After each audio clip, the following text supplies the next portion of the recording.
Praise the Lord. सभी विश्वासी भाई बहनों को प्रभु यीशु मसीह में जय मसीह की।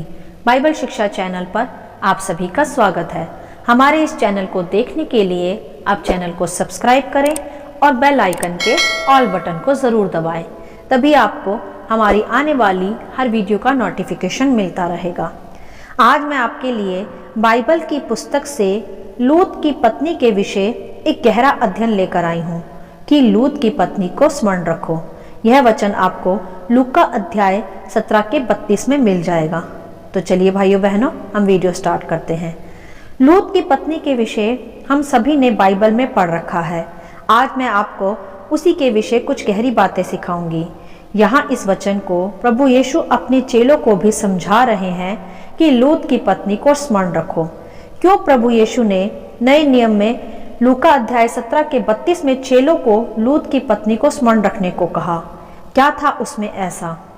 वैसे लूत और उसके परिवार के विषय तो पुराने नियम में लिखा है, जिस पर पहले हम थोड़ा अध्ययन करेंगे, जिससे आप आसानी से इस वाक्य को समझ पाएं। लूत और उसके परिवार के विषय आप उत्पत्ति अध्याय 13, 14 और 19 में पढ़ सकते हैं, जहां उसका वर्णन है। लूत अब्राहम का भतीजा था। यह उस समय की बात है जब अब्राहम अपने परिवार सहित मिस्र को छोड़कर कनान देश को गया तथा लूत व उसका परिवार भी उसके साथ गए। तब उस समय अब्राहम और लूत की भेड़ बकरी के चरवाहों के बीच में किसी बात को लेकर मार्ग में झगड़ा हुआ। तब अब्राहम ने लूत से कहा कि हम संगी भाई बंधु हैं, इसलिए ऐसा झगड़ा फिर से ना हो, तो तू इन्हें लेकर दूसरे स्थान पर चला जा। और अब्राहम ने लूत को उसकी इच्छा के अनुसार जगह चुनने का अवसर दिया और कहा, जहाँ चाहे तू जा सकता है, जो जगह तुझे पसंद हो वह स्थान तू ले ले, जहाँ तू रहना चाहे वहाँ रह, मैं उसके अलावा दूसरा स्थान ले लूँगा। अर्थात अब्राहम ने बिना भी किसी भी प्रकार की लालसाएं रखते हुए लूत को अपनी इच्छा से भूमि चुनने का अधिकार दिया। क्योंकि मेरे प्रियो, अब्राहम धर्मी तथा परमेश्वर की विश्वास योग्यता में चलने वाला मनुष्य था, इसीलिए उसे अपने भविष्य का कोई भय नहीं था और कोई लालच भी नहीं था कि उसे कोई ज़्यादा जायदाद मिले। उसने अपने भतीजे को खुद से उसके लिए भूमि देने का मन रखा। तब लूत ने दाएं और बाएं देखा और फिर लूत ने आंख उठाकर यरदन नदी के पास वाली भूमि को देखा, जो उपजाऊ भूमि थी, जहां उसे अधिक मेहनत नहीं करनी पड़ती। अर्थात अपनी साधारण भाषा में कहें तो वे एक लग्जेरियस सिटी थी। तब उसने वही स्थान अपने रहने के लिए चुना और वही स्थान उसने अपने लिए ले लिया। उसी स्थान का नाम था सदोम और अमोरा। तब लूत अपने परिवार सहित वहां रहने लगा। सदोम और अमोरा बहुत ही लग्जरी लाइफ जीने वाले और पाप से भरे जीने वाले लोगों का एक नगर था। हमारा विषय आज सदोम और अमोरा नगर नहीं है मेरे प्रियो, आज हमारा विषय लूत की पत्नी है।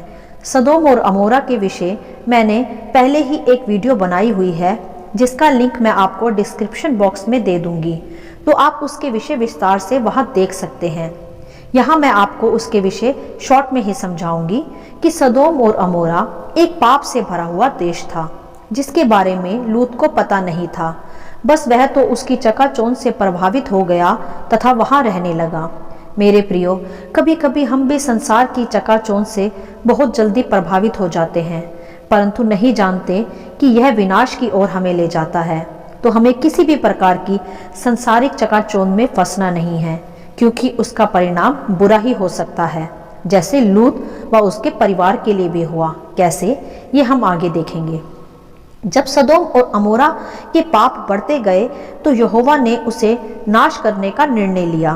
परंतु जैसे हम जानते हैं कि अब्राहम परमेश्वर का एक धर्मी जन था और उसके भतीजे लूत का परिवार भी वहां सदोम अमोरा में रहता था, इसीलिए परमेश्वर ने अब्राहम से पहले बताया कि वह सदोम और अमोरा को नाश करने जा रहा है।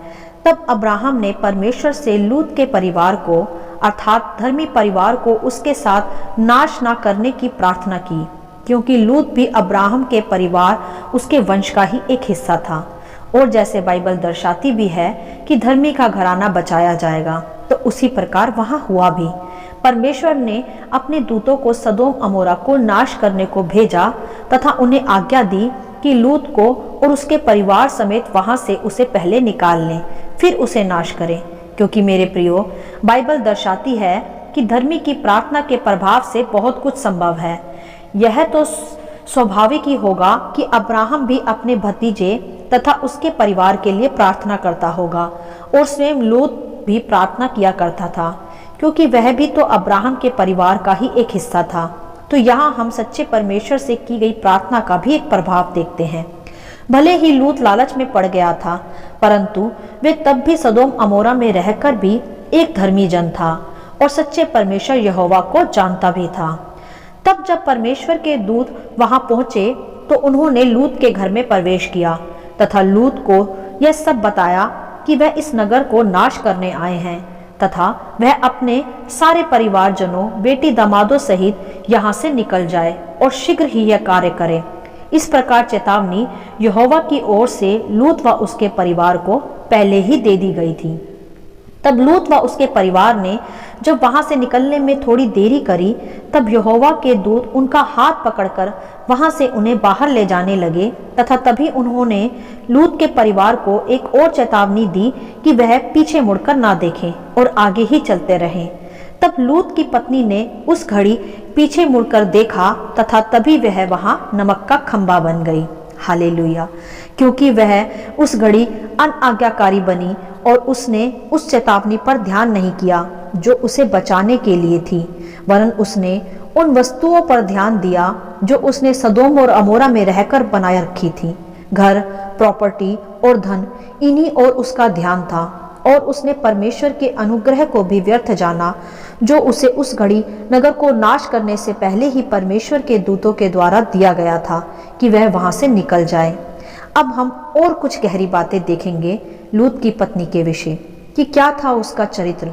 पहले मैं यहाँ एक बात कहना चाहूँगी मेरे प्रियो, कि बाइबल एक ऐसी धार्मिक पुस्तक है जो केवल हमें सच्चे उदाहरण से ही नहीं समझाती, वरन कुछ बुरे उदाहरणों से भी हमें समझाती है कि हमें कैसा जीवन जीना चाहिए। यहाँ लूत की पत्नी को स्मरण रखने के विषय ही प्रभु यीशु अपने चेलों को नए नियम में सिखा रहे थे कि वह किन कारणों से नाश हुई, और हम भी उसे अब स्मरण रखें और ऐसी गलतियां ना करें। तो चलिए आगे देखें कि कैसी थी लूत की पत्नी। लूत की पत्नी का नाम तो मेंशन नहीं करती बाइबल, बस उसे लूत की पत्नी के रूप में ही रेखांकित किया गया है। हम देखते हैं उसके विषय कि वह एक धर्मी परिवार से थी, अर्थात उनका चाचा अब्राहम धर्मी जन तथा विश्वास का पिता था, और लूत भी धार्मिक व्यक्ति ही था। अर्थात यह तो स्वाभाविक ही है कि लूत की पत्नी भी यहोवा परमेश्वर को भली प्रकार जानती थी, परंतु यहाँ यह स्पष्ट हो रहा है कि वह बाहरी रूप से तो आत्मिक और धार्मिक थी, परंतु उसका मन संसारिक था, जो संसार की वस्तुओं में, उसकी विलासिता में ही लगा पड़ा था। अर्थात यह कि उसका मन अपने पुराने जीवन से बाहर नहीं आना चाह रहा था, और वह पूरी तरह परमेश्वर की आज्ञाकारिता में भी नहीं थी। उनके वचनों को भी वह पूरी तरह नहीं पढ़ती थी, और उसमें परमेश्वर का भय नहीं था। इसीलिए जब उसे परमेश्वर के दूतों के द्वारा पहले ही विनाश की चेतावनी मिली और पीछे ना देखने की चेतावनी मिली, तो उसने उसे ना माना तथा उसी स्थान पर जहां उसका मन लगा पड़ा था, वहीं पर वह नाश हो गई। मेरे प्रियो, अब इसके बाद मैं आपको क्या समझाऊं? सब कुछ तो यहाँ स्पष्ट हो रहा है, यहाँ जिसमें आज हम विश्वासी जन खुद को जांच सकते हैं कि क्या हम भी तो लूत की पत्नी की तरह ही जीवन नहीं जी रहे, कि बाहर से आत्मिक तथा भीतर से संसारिक।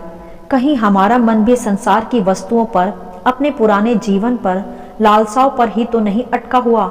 कहीं हम भी चर्च जाते हों, सच्चे परमेश्वर को जानते हों और धर्मी परिवार का ही एक हिस्सा हों और उनके कहने के अनुसार बाइबल पढ़ते भी हों, परंतु भीतर से हमारा मन अभी भी संसार ही में हो, हमारे पुराने व्यवहार में ही हो।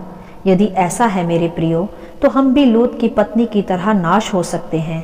कड़वा है पर सत्य यही है। यही प्रभु यीशु ने लूका अध्याय 17-32 में अपने चेलों को भी सिखाया। प्रभु ने किसी फरीसी या शास्त्रियों को यह वचन नहीं सिखाया जो पहले से ही संसार की रीति पर चल रहे थे और अविश्वासी भी थे। प्रभु ने यह अपने चेलों को स्मरण रखने को कहा, जो अब प्रभु की धार्मिकता में जीवन जी रहे थे, कि वह सदा लूत की पत्नी को स्मरण रखें कि किस तरह वह धार्मिकता का मुखौटा पहने संसार में मन को लगाए थी और संसार की वस्तुओं से उसे प्रेम था, परमेश्वर से नहीं, उसकी आज्ञाओं से नहीं। इसीलिए वह उसी स्थान पर नाश हो गई जहां उसका मन था, एक अविश्वासी की तरह, जबकि वह भी एक धर्मी परिवार का ही एक हिस्सा थी और जीवित परमेश्वर को, उसके वचनों को भली प्रकार जानती भी थी, परंतु उस पर चलती नहीं थी, केवल चलने का दिखावा करती थी। तो भाइयों बहनों, हमें भी आज के अपने मसीह जीवन में लूत की पत्नी को सदा स्मरण रखना आवश्यक है। यह वचन छोटा सा है कि लूत की पत्नी को स्मरण रखो, परंतु इसके पीछे बहुत गहरी बातें हैं, बहुत गहरा अध्ययन है, जिसे आज यहाँ परमेश्वर ने हमें फिर से स्मरण रखने को कहा है। तो आप भी पूर्ण रीति से परमेश्वर की आज्ञाकारिता में चलें, उसकी कही हर एक बात का आदर करें, उसके वायदों को स्मरण रखें तथा संसारिक नहीं वरन बाहरी और भीतरी मन दोनों प्रकार से आत्मिक बने। तभी हम विनाश की उस भयानक आग से बच सकते हैं। क्योंकि मेरे प्रियो, संसार तो भरा पड़ा है बुरी लालसाओं से, बाहरी चकाचौंध से, धन और प्रॉपर्टी की लालसाओं से। हमें यह ध्यान रखना है कि हमें अपना मन किस ओर लगाना है, इन सभी लालसाओं में, अपने पुराने नेचर में जिसे अब हमें छोड़ना चाहिए, या परमेश्वर की ओर जिससे हम अंत में नाश होने से बच पाएं और अनंत जीवन में प्रवेश कर एक सिद्ध और फलवंत मसीह बन पाएं। ऐसा ना हो मेरे प्रियो कि आप चर्च भी जाते हैं, आपका परिवार भी धर्मी हो, परंतु आपका मन अभी भी संसार में अपने पुराने नेचर में ही फंसा हो। यदि ऐसा है तो आज ही से इस अध्ययन के पश्चात अपने को बदलें, पूर्ण रीति से आत्मा के अनुसार, वचन की आज्ञाकारिता के अनुसार चलें और परमेश्वर के अनुग्रह का सदा आदर करें और सदा मसीह जीवन में लूत की पत्नी को स्मरण रखें। हालेलुया। आशा करती हूँ लूत की पत्नी का गहरा अध्ययन आप सभी को समझ में आया होगा। परमेश्वर आपको अपनी पवित्र आत्मा की भरपूरी से सदा भरता रहे। यदि आप चाहते हैं कि दूसरे भी इसे सुनकर आशीष पाएं, तो आप इन्हें दूसरों के साथ भी बांट सकते हैं, क्योंकि हमारे प्रभु यीशु मसीह की यही इच्छा है। आमीन and God bless you all.